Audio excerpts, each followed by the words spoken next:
Bonjour, bonjour. Aujourd'hui, on se retrouve pour le tirage au tarot de Marseille. Donc, voici. Pour les énergies de la nouvelle lune, qu'est-ce que ça nous apportera pour cette lune-ci? Donc, je me servirai des 22 arcanes majeures et de ce livre-ci. Voilà, c'est parti.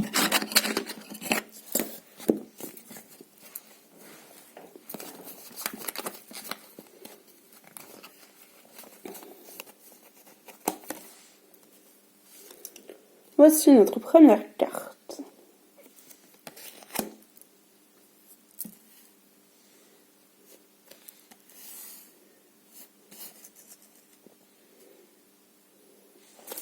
Attendez.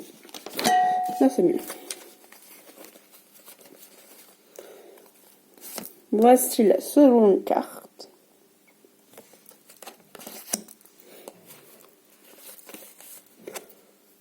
Voici la troisième carte.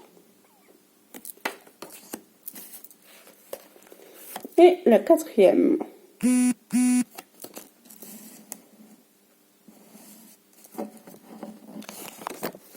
Alors, donc, je vais vous montrer ce que ça donne. Si j'y arrive. Si ça veut bien tourner, voilà. Voici le jeu.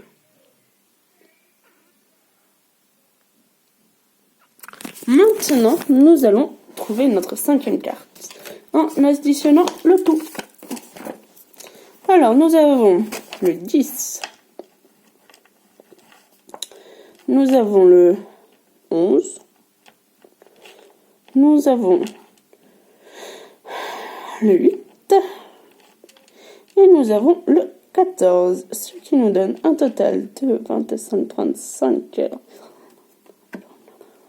43. Ce qui nous donne un total de 7. Allons chercher la septième carte.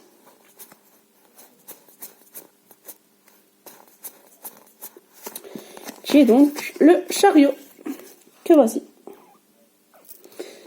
Parfait. Maintenant, passons à l'interprétation.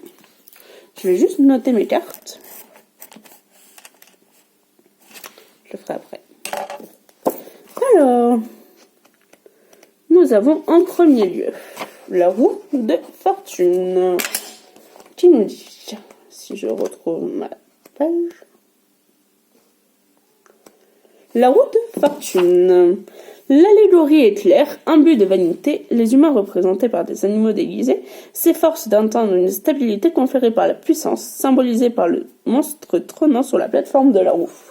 Mais leurs efforts demeurent vains, car, même s'ils parviennent au sommet, prisonniers d'un cycle où altèrent les hauts et les bas, ils ne sont jamais à l'abri des caprices de la fortune.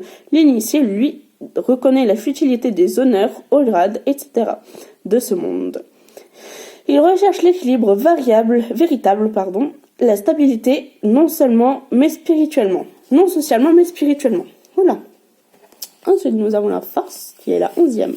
La femme montrée sur cette lame constitue le symbole de la force spirituelle, de la force du bien. Elle dompte son père le lion, personnification de la force brute, de la force du mal. Cela veut dire que l'homme désireux de concrétiser son élévation spirituelle, donc l'initié, doit d'abord vaincre ses propres instincts bestiaux grâce à la force de l'esprit.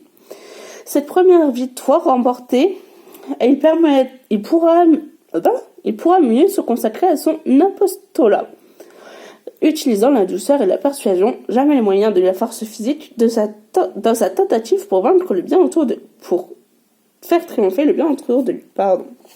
Ensuite, nous avons donc la tempérance, qui est la 14, la tempérance. Cette arcane souligne la portée du message donné par l'arcane 13, donc par l'arcane sans nom. La vie continue, mais sous forme nouvelle. L'ange représenté sur la lame transvase de l'eau, symbole de l'énergie vitale de l'initié qui quitte le cadre de son existence antérieure pour accéder à une forme de vie plus élevée, lui permettant de s'épanouir et de connaître la parfaite sérénité. Ensuite, la 7e. Non, la 8e, pardon. Je suis perdue en chiffre romain. La justice. La justice du tarot n'a pas les yeux bandés. Elle ne représente pas ce système judiciaire qui, même avant l'intervention de l'ordinateur, fonctionnait toujours avec l'aridité d'une machine aveugle. Bien au contraire, elle tourne vers nous des yeux droits ouverts, cherchant plus à nous comprendre qu'à nous juger. Son glaive ne constitue pas une menace, l'emblème du châtiment, mais semble être le symbole de l'action pénétrante de l'esprit. Ensuite, la carte qui résume tout. Le chariot. Voilà. Le chariot. L'initié a choisi. Ayant résisté aux tentations charnelles, il a opté pour la poursuite de la quête de la lumière. Le chariot des triomphateurs constitue sa récompense. Cependant, loin d'imiter l'exemple des guerriers et des tyrans de ce monde, il ne brandit pas le glaive, mais exhibe le sceptre, symbole d'équité, animé par l'amour de son prochain. Il va parcourir le monde afin de divulguer la bonne parole. En bref, c'est une bonne nouvelle lune. Voilà, bonne soirée.